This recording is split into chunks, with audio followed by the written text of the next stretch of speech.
బీహార్లో నివసించే ప్రజలు, ముఖ్యంగా నీటికి దగ్గరగా చేపల్ని పట్టుకుంటూ వాళ్ళ జీవితాల్ని నెట్టుకొస్తున్న ప్రజలు భయపడే ఒకే ఒక్క పేరు పండుగ. బీహార్ ఫోక్లోర్ స్టోరీస్ ప్రకారం ఇదొక వాటర్ స్పిరిట్. మన భాషలో చెప్పుకోవాలంటే జలపిశాచి. ఆ బీహార్లోని ప్రజలు ఎవరైతే నీటికి దగ్గరగా నివసిస్తుంటారో, లైక్ బావిలు, చెరువులు, వాళ్ళ పిల్లలకి ఈ పండుబా స్టోరీని కథలు కథలుగా చెప్తుంటారు. రాత్రి సమయంలో ఆ చెరువుల దగ్గరికి, బావుల దగ్గరికి వెళ్ళకూడదు అని. అక్కడ మీకోసం పండుగ ఎదురు చూస్తూ ఉంటుంది అని. ఈరోజు మనం రియల్ అర్బన్ లెజెండ్ అయిన ఈ పండుబా గురించి డీటెయిల్గా తెలుసుకోవడానికి ట్రై చేద్దాం. అలాగే విశాల్ రఘువీర్ అనే ఒక మనిషి లైఫ్లో జరిగిన రియల్ హారర్ స్టోరీని కూడా మీతో ఈ వీడియోలో చెప్పబోతున్నాను. విశాల్ ఒక 24 సంవత్సరాల కుర్రాడు. తను బీహార్లోని ఒక టౌన్లో కాలేజ్ హాస్టల్లో చదువుతూ ఉంటాడు. ఒకరోజు సడన్ గా విశాల్కి వాళ్ళ ఇంటి దగ్గర నుంచి కాల్ వస్తుంది. ఆ కాల్లో వాళ్ళ అమ్మగారు, రే విశాల్, మీ నాన్నగారు చనిపోయారా, నువ్వు వెంటనే ఇంటికి రావాలి అని చెప్తుంది. విశాల్ నోట్లోంచి ఒక్క మాట కూడా రాలేదు. తను షాక్లో ఉండిపోయాడు. ఇంటికి వెళ్ళాడు. వాళ్ళ నాన్నగారు అంత్యక్రియలన్నీ కంప్లీట్ చేసి ఇంట్లో అలా డల్గా ఆలోచిస్తూ కూర్చున్నాడు. తను ఆలోచిస్తున్న విషయం ఏంటంటే వాళ్ళ నాన్నగారు ఎలా చనిపోయారని తను వాళ్ళ అమ్మని చాలాసార్లు అడిగాడు. బట్ వాళ్ళమ్మ మాత్రం ఏమీ చెప్పలేదు. తనను ఆ విషయమే ఎంతగానో ఆలోచించేలా చేస్తుంది. వాళ్ళ నాన్నగారు చనిపోయారని తను బాధపడుతున్నాడు, కానీ ఎలా చనిపోయాడో తెలియక ఆందోళన పడుతున్నాడు. వాళ్ళ అమ్మని ఎన్నిసార్లు అడిగినా సరే వాళ్ళ అమ్మ ఏడుస్తుంది, కానీ జరిగిన విషయం చెప్పట్లేదు. రోజులు గడుస్తున్నాయి, సమయం సాగుతుంది.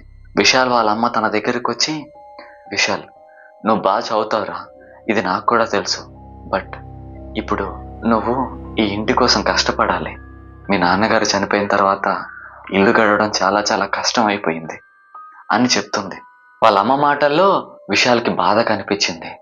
తను తన చదువును ఆపేశాడు.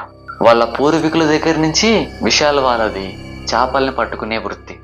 ఆ పని విశాల్కి చిన్నప్పటి నుంచి అలవాట్లేదు. అందుకే వాళ్ళ బాబాయ్ దగ్గరికి వెళ్ళి బోట్ నడపడం, వల వేయడం, ఇలాంటి పనులన్నీ నేర్చుకుంటూ ఉన్నాడు. ఒక వారం 2 వారాలు గడిచిన తర్వాత విశాల్కి చేపలు పట్టడం వచ్చేసింది. సమయం పొద్దున 7:30, 8 ఆ సమయంలో ఉన్నప్పుడు బాబాయ్, విశాల్ ఇద్దరూ పడవలో వెళ్తూ చేపల్ని పడుతూ ఉన్నారు. విశాల్ వాళ్ళ బాబాయ్ వెనక్కి తిరిగి విశాల్ని చూశాడు. విశాల్ మొహం మొత్తం డల్గా ఏదో ఆలోచిస్తున్నట్టు ఉంది. ఏమైందిరా, దేని గురించి ఆలోచిస్తున్నావు అని అడిగాడు. దానికి విశాల్, ఏంటో బాబాయ్, ఏం అర్థం కావట్లేదు, ఇంట్లో పూట గడవడం కూడా చాలా చాలా కష్టం అయిపోయింది, నేను ఎక్కువ డబ్బులు సంపాదించాలి అని చెప్తాడు.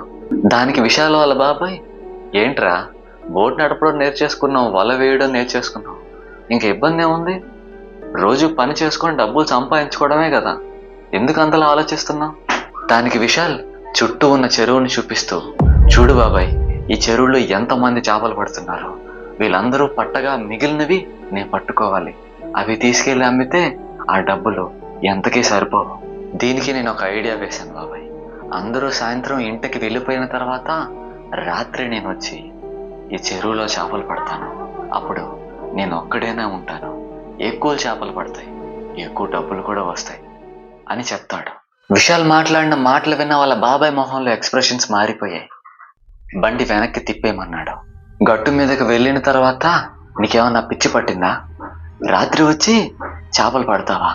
దానికి విశాల్, ఏమైంది బాబాయ్, ఎందుకంత సీరియస్ అవుతున్నావు అని అడుగుతాడు. ఈ చెరువు పగలు మాత్రమే మన సొంతం, రాత్రి అయిందంటే ఇది వేరే వాళ్ళ సొంతం, ఆ వేరే వాళ్ళ పేరే పండుగ. అవి ఎంత భయంకరమైనవో నీకు తెలీదు, ప్రాణానికి కూడా చాలా ప్రమాదం. ఈ రాత్రిపూట చేపలు పట్టే ఐడియాని ఇక్కడితోనే మానుకో అని బాబాయ్ వార్నింగ్ ఇస్తాడు విశాల్కి. బాబాయ్ మాటలు విన్న విశాల్ నవ్వుతాడు. బాబాయ్, నా చిన్నప్పటి నుంచి వింటున్నా ఈ పండుగ అనే పేరు, నేనైతే ఇప్పటి వరకు చూడలేదు, నువ్వైనా చూసావా? చిన్నపిల్లలు రాత్రిపూట చెరువుల దగ్గరికి, బావుల దగ్గరికి వెళ్లకుండా ఉండడానికి క్రియేట్ చేసిన కట్టుకథలు ఇవన్నీ. వీటిని నమ్మి ఇంకా మనం వెనక్కి వెళ్ళడం నాకు ఇష్టం లేదు. నేను ఈరోజు రాత్రి ఖచ్చితంగా ఆ చెరువు దగ్గరికి వెళ్తున్నాను, చేపలు పడుతున్నాను, ఎక్కువ డబ్బులు సంపాదించబోతున్నాను అంటూ వెనుదిరిగి వెళ్తూ ఉంటాడు విశాల్. అప్పుడే బాబాయ్ వెనక నుంచి పరిగెత్తుకుంటూ వచ్చి, సరే నువ్వు వెళ్తాను అంటున్నావు, నేను నిన్ను ఆపలేను, కానీ ఒక్క విషయం మాత్రం గుర్తుపెట్టుకో, నువ్వు రాత్రి చేపలు పడుతున్న సమయంలో నీ వెనక ఏదైనా శబ్దం వినిపించినా, నీ పేరుని ఎవరైనా పిలుస్తున్నట్టు అనిపించినా పొర్రపాటును కూడా వెనక్కి తిరిగి మాత్రం చూడకు, జాగ్రత్తగా వెళ్ళు అని చెప్తాడు. సాయంత్రం చీకటి పడింది. వాళ్ళ అమ్మగారికి చెప్తే వాళ్ళ అమ్మ భయపడుతుందని విశాల్ వాళ్ళ అమ్మకు కూడా చెప్పకుండా వాళ్ళ అమ్మగారు నిద్రపోయిన తర్వాత తను వల తీసుకొని ఇంటి దగ్గర నుంచి బయలుదేరాడు. బోటుని మెల్లగా ఆ చెరువులోని నీటిలోకి వదిలాడు. బోటుని ఎక్కాడు. చెరువు మధ్యలోకి వెళ్ళి విశాల్ వలను విసిరాడు. చాలా సమయం గడిచింది, కానీ విశాల్ వలలో ఒక్క చేప కూడా పడలేదు. తనకి చాలా చాలా ఫ్రస్ట్రేషన్ వస్తుంది.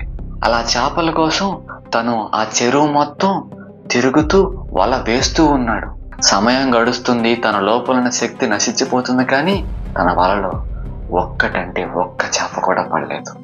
అప్పుడే సడన్ గా తన వెనక నుంచి ఏదో సౌండ్ తనకు వినిపిస్తుంది.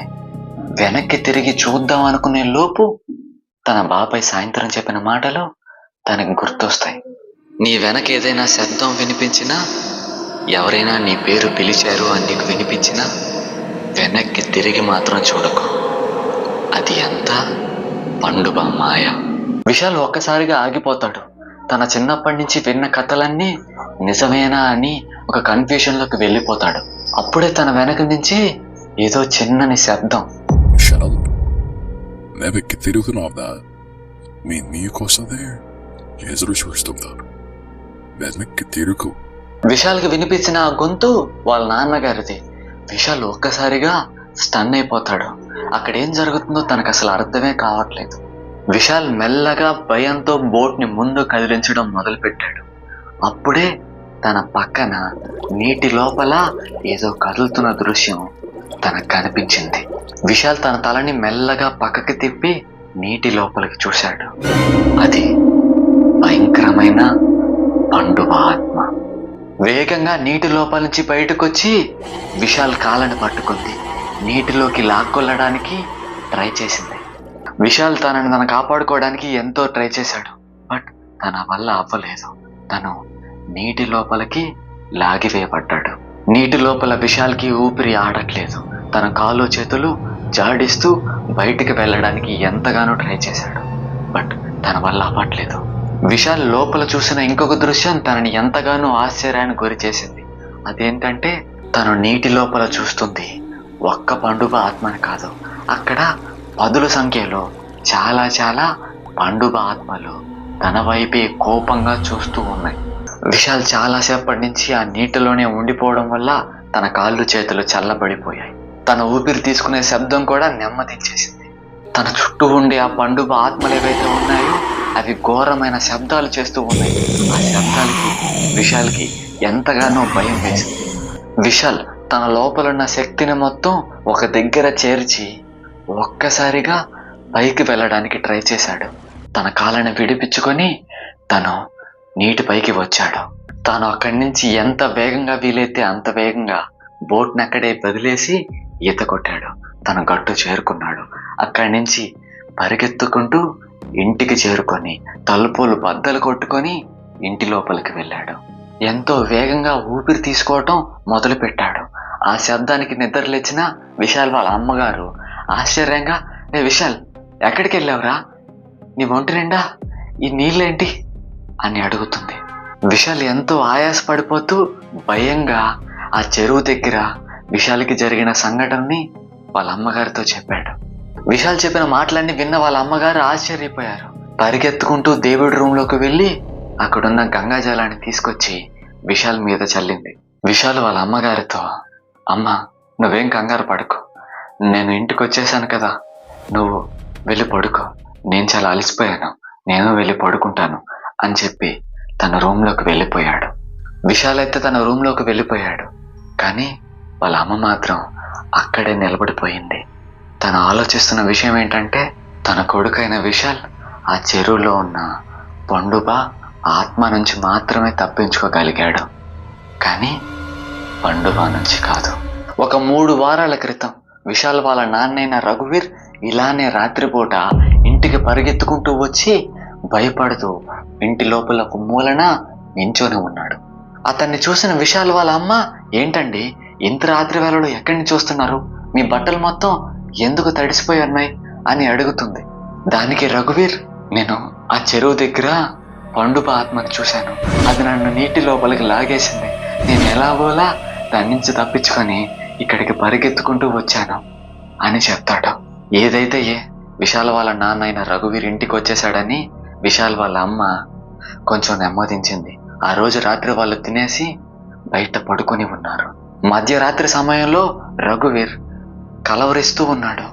ఎలా అంటే, నేను రాను, నీ దగ్గరికి రాను, నేను రాను అని.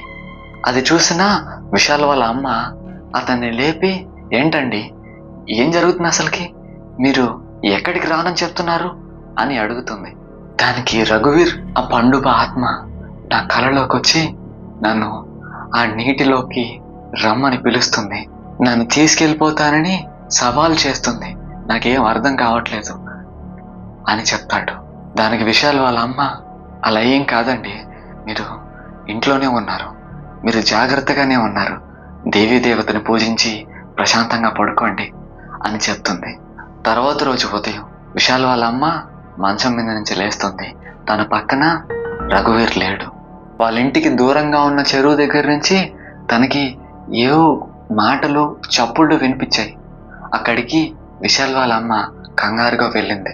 ఆ చెరువు దగ్గర చాలా మంది ఊరు జనం గుమ్ముగూడున్నారు.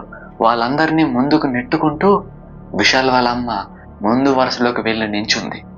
ఆ చెరువు లోపల విశాల్ వాళ్ళ అమ్మ చూసిన దృశ్యం తను ఎంతగానో ఆశ్చర్యాన్ని గురిచేసింది. ఎందుకంటే విశాల్ నాన్నైన రఘువీర్ చెరువు మధ్య భాగాన శవంగా తేలుతూ ఉన్నాడు.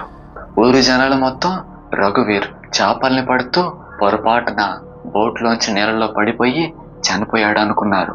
బట్ అసలు నిజం తెలిసింది మాత్రం విశాల్ వాళ్ళ అమ్మగారికి మాత్రమే. విశాల్ వాళ్ళ నాన్నైన రఘువీర్ పొరపాటున కాలు జారి నీళ్ళలో పడిపోయి చనిపోలేదు.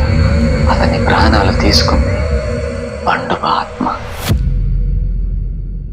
విశాల్ని తీసుకొని విశాల్ వాళ్ళ అమ్మగారు వాళ్ళ ఊరికి దగ్గరలో ఉండే ఒక ఫకీర్ దగ్గరికి తీసుకెళ్ళింది. విశాల్ ఆ ఫకీర్కి మొత్తం చెప్పడం మొదలు పెట్టాడు. ఆ చెరువు దగ్గరికి వెళ్ళటం, చేపలు పట్టాలి అనుకోవటం, నీటిలో ఒక ఆకారం కనిపించడం, తన నీటిలోకి లాగేయటం అన్ని మొత్తం చెప్పాడు. విశాల్ చేతికి ఆ ఫకీర్ ఒక మంత్రిచ్చిన నిమ్మకాయనిచ్చి దీన్ని నమిలి బయటికి ఉయ్యమని చెప్పాడు.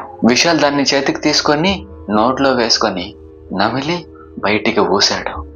తను ఊసింది నిమ్మకాయని కాదు, తన నోట్లో నుంచి ఏదో నల్లటి ద్రవం బయటికి వచ్చింది. అది చూసిన విశాల్ షాక్ అయిపోతాడు. ఏంటి బాబా ఇది, నేను నమిలింది నిమ్మకాయనే కదా, ఈ నల్లటి ద్రవం ఎక్కడి నుంచి వచ్చింది అని అడుగుతాడు. దానికి ఆ ఫకీర్ విశాల్తో, నేను చెప్పే విషయం జాగ్రత్తగా విను, ఆ పండుబ ఏదైతే ఉందో అది నిన్ను తన ప్రత్యామ్నాయంగా భావిస్తుంది, నిన్ను లొంగ తీసుకోవాలని ప్రయత్నిస్తుంది. అసలు ఈ పండుబ ఏంటి, ప్రత్యామ్నాయంగా నన్ను భావించడం ఏంటి, నాకు అసలు అర్థం కావట్లేదు బావా అని విశాల్ అడుగుతాడు. దానికి ఫకీర్ చెప్పిన విషయం ఏంటంటే, ఎవరైతే నీటి రూపంలో బావులు కానీ, చెరువులు కానీ, నదులు కానీ, సముద్రాలు కానీ అనుకోకుండా పడి చనిపోయినా లేదా అనుకొని ఆత్మహత్య రూపంలో చనిపోయినా వాళ్ళు జలపిశాచులు, ఇక్కడ పండుబ లాంటి ఆత్మలుగా మారుతారు.